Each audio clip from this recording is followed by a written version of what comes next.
Francisco Narváez se sitúa en la historia del arte nacional como uno de los artistas de mayor conciencia creativa y, sin duda, como el escultor de mayor trascendencia. Pintor, dibujante y escultor, la importancia de su obra ha sido reconocida ampliamente por la crítica, que ha destacado tanto la actualización que ésta llevó a cabo de una conciencia escultórica moderna, como el espíritu de constante renovación plástica demostrado a lo largo de toda su carrera. Narváez trabaja desde 1927, digamos profesionalmente, hasta 1982, cuando muere. Desde muy antes, él trabaja siempre porque su padre es ebanista. Entonces, Narváez es una de las personas que nosotros como fundación estudiamos porque pudiera ser un modelo a seguir de persona, de profesión. De alguna manera es el ejemplo, ¿no?, de la persona que consigue su espacio y la explota. Él es lo que se llama la coincidencia del contexto con el ser humano y donde tu creatividad y tu potencialidad se desarrolla no causalmente ni azarosamente, sino que al contrario, él fue muy programado, muy centrado en lo que la sociedad o el espacio o el contexto le permitió. Pienso que fue muy inteligente y muy valiente por eso. Él nació en Margarita, en Porlamar, en 1906, en donde te podrás imaginar lo que era el ideal, era el margariteño que pescaba, que alaba la red, pero siempre fue muy respetado porque su maestra lo apoyaba en sus tallas.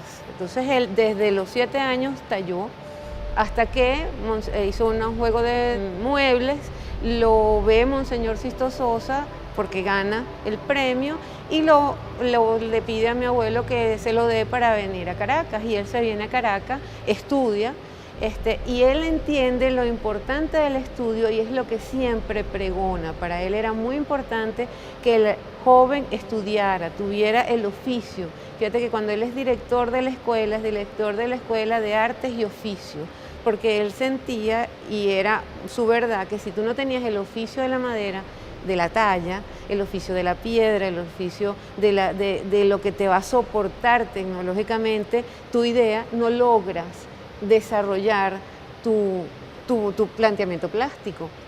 Narváez se va a París, consigue todo un movimiento de la negritud, de la búsqueda de las raíces, de la búsqueda de los elementos que te identifican y forma parte de toda esta corriente en donde tú, mientras más autóctono, más universal eres. Y por supuesto se viene con esa ratificación del que el color, que la luz que él tiene aquí y que el trópico y los elementos que él maneja en su país son elementos esenciales para el discurso plástico universal. En 1929 realiza La Pescadora, considerada la primera escultura moderna de Venezuela. En La Pescadora, lo narrativo es sustituido por un nuevo código y las formas, las técnicas y los materiales se han renovado. Esta y otras piezas de esta época dejan entrever lo que serán las características estilísticas del trabajo de Narváez. Síntesis, volumen rotundo, sensualidad, gozo por la materia, gusto por la simetría, amor a la talla.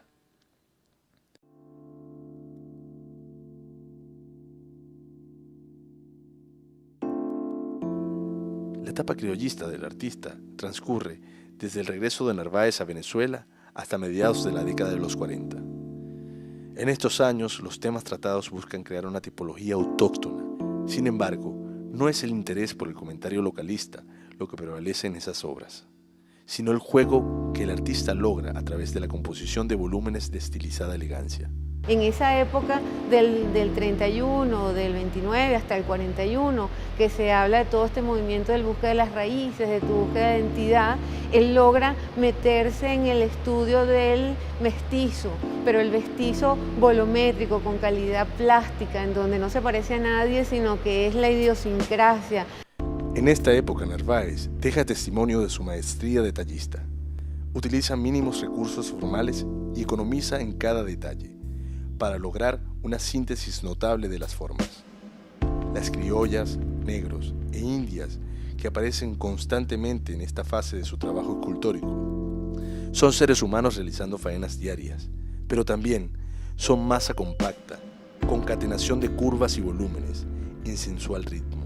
Todas las esculturas de Narváez tienen un movimiento, un elemento hacia la verticalidad, especialmente aquí en La Criolla. Tú vas leyendo hacia la verticalidad todos los símbolos que te llaman, sobre todo porque esta es una escultura que busca hitos, íconos, que a partir de ahí tú puedas entender esa época, ese espacio y ese momento de los venezolanos.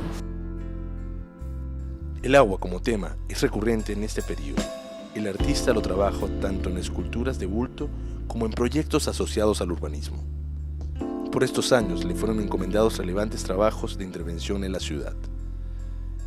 La fuente del Parque Carabobo en 1934, en el cual se da cabida a una forma inédita de tratar el tema indígena. Y en 1943 realiza, por encargo de Carlos Raúl Villanueva, la famosa fuente conocida como Las Toninas, ubicada en la urbanización El Silencio, en pleno centro de la ciudad. El proyecto urbano para él fue una maravilla, una oportunidad importantísima de entender lo interdisciplinario. Y entonces él logró hablar los distintos lenguajes. Y si tú ves a través de sus dibujos, él tiene un dibujo a manos libres, hecho muy rápidamente, pero después empieza a hablar los lenguajes de las otras disciplinas. Entonces hay un dibujo de planta perfecto para Carlos Raúl Villanueva. Entonces él hablaba arquitectónicamente y entiende la función del urbano, que el urbano es en función del ser humano, de la persona que habita, de la persona del ciudadano. Eso fue muy importante para la generación del 28, en donde pasas de lo rural a lo urbano, en donde estás buscando un ciudadano en todo integral, en todo el sentido de la palabra, que se desarrolle social, económica, física, biológicamente y políticamente, que te va a dar esa sensación de metrópolis que llega a ser Caracas, en donde está esa oportunidad maravillosa, la ciudad universitaria, del silencio, en donde él forma parte de este grupo interdisciplinario, en donde la obra de arte es el espacio ornamental que necesita el espacio humano. A finales de los 40, la ambición sintética que se había atisbado en Narváez desde sus inicios se traduce en obras que intentan expresar la esencialidad de la forma humana a través de propuestas formales propias de la escultura moderna. Como escultor, se acerca y se aleja de la abstracción orgánica, sin dejar que la reminiscencia al cuerpo humano se pierda por completo. Este es un periodo de mucha delicadeza formal y conceptual, y también de una exaltada atención a la materia, a la que trata con exquisitas soluciones técnicas como el pulido, que permite que la veta de la madera se manifieste y que la luz define el volumen. En la piedra de Cumarebo, el tratamiento de sus superficies permite valorar la porosidad fina de la roca en relación con la sutileza del volumen esponjoso y dúctil. Él decía que había que cultivar en el ser humano esta parte agradable, bella, y no tanto lo bello por lo bello, que tiene una contextualidad de repente de prejuicio, pero es lo armónico, la calidad de los materiales. Si es un material noble, es bello, y es tratado profesionalmente, con el oficio, es bello. Él insistía muchísimo que la belleza, lo bello, es lo que te conecta.